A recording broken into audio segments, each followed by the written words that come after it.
Salam sejahtera Malaysia, Denyut Nadi, suara rakyat bergema di channel ini. Berita terkini daripada malaysiakini.com bertajuk SPRM siasat isteri dan anak lelaki Daim Zainuddin esok. Berita penuh. Suruhanjaya Pencegahan Rasuah Malaysia SPRM akan menyoal siasat isteri bekas Menteri Kewangan Daim Zainuddin dan dua lagi anak lelakinya esok, iaitu pada hari ini. Ini berdasarkan notis yang telah dihantar oleh peguam keluarga itu kepada media pada hari ini. SPRM kini sedang menjalankan siasatan terhadap Daim Zainuddin berkaitan dengan pendedahan mengenai kekayaannya dalam kertas Pandora. Dalam kertas Pandora saja, syarikat dan firma pegangan amanah yang dimiliki oleh anak-anak, isteri atau rakan perniagaan Daim Zainuddin bersama-sama memegang aset bernilai sekurang-kurangnya GPP 25 juta atau kira-kira 141 juta ringgit Malaysia. Sebelum ini, Daim Zainuddin menjawab laporan Malaysia Kini dengan berkata bukan semua pemegang amanah yang disenaraikan portal itu adalah miliknya dan semua urus niaga yang dijalankan adalah sah. Dia berkata pemegang amanah adalah sebahagian daripada perancangan harta pusaka dan semua cukai yang perlu dibayar telah dibayar. Memiliki entiti luar pesisir tidak menyalahi undang-undang, tetapi dalam beberapa keadaan, amalan itu dikaitkan dengan pengelakkan cukai. Dalam kes lain, ia merupakan usaha mengekalkan, saya ulang semula, dalam kes lain, ia merupakan usaha mengekalkan kerahsiaan atas pelbagai sebab. SPRM berkata Suruhanjaya itu telah menghantar notis kepada Daim Zainuddin sejak Jun lalu supaya dia mengisytiharkan harta. Namun mendakwa tuntutan itu tidak dipenuhi walaupun selepas 5 lanjutan telah diberikan seperti yang diminta oleh bekas Menteri Kewangan itu. Hal ini mendorong SPRM menyita Menara Ilham, iaitu sebuah bangunan bernilai tinggi milik Daim dan keluarganya di tengah-tengah ibu kota baru-baru ini. Daim mengecam siasatan SPRM terhadapnya dengan mendakwa dia menjadi mangsa penganiayaan politik. Bagaimanapun, SPRM menafikan dakwaan itu. Denyut Nadi, suara rakyat bergema di channel ini. Jangan lupa tekan butang subscribe, like dan share. Malaysia kita punya, cintai Malaysiaku, kita jaga kita. Bye-bye.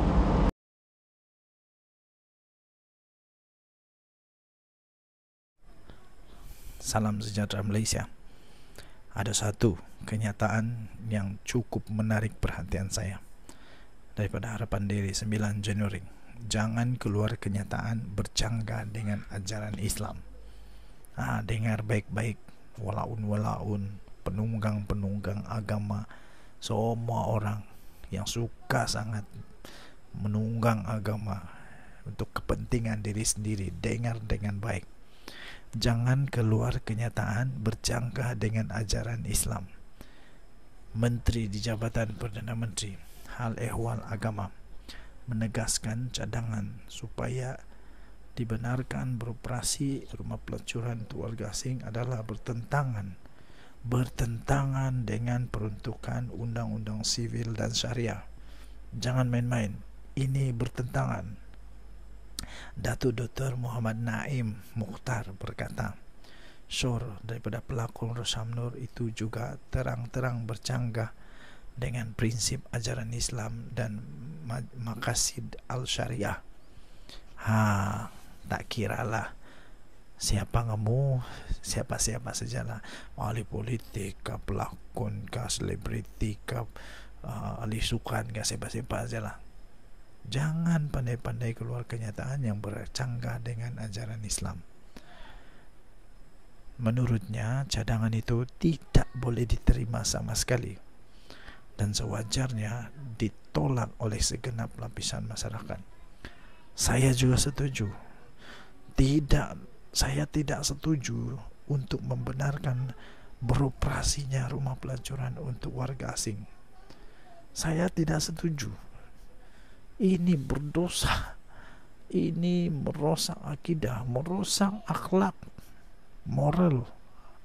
Ini tak betul.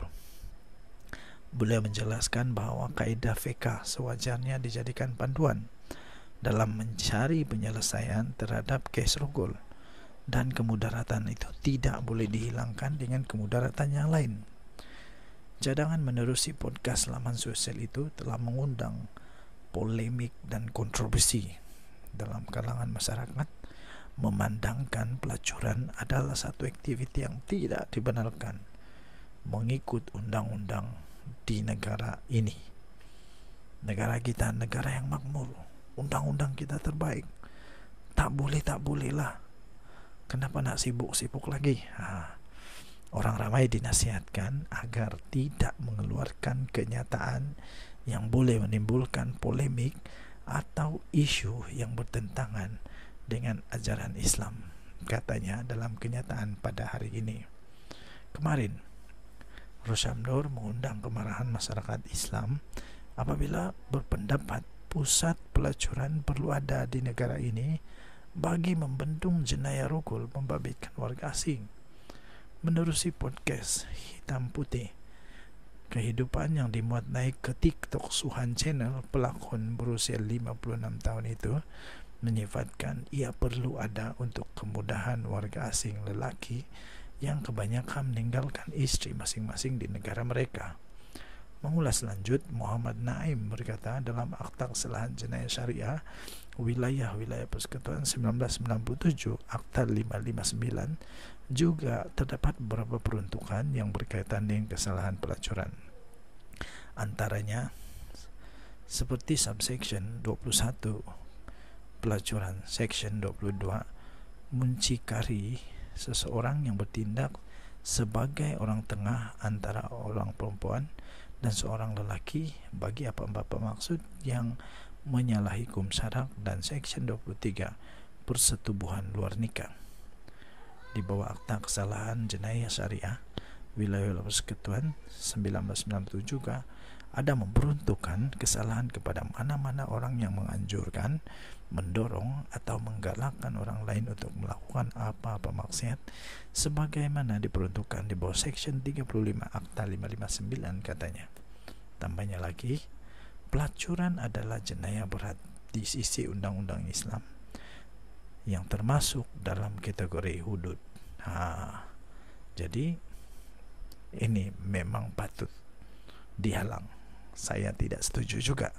Saya pun tidak pasti, saya pun tidak paham kenapa tiba-tiba selebriti yang sangat dihormati ini, Rosyam Nur ini, terang-terangan dengan bercanggahnya dengan ajaran yang Islam selalu ajarkan, tiba-tiba membuat kenyataan yang mengejutkan itu. Kita jumpa lagi.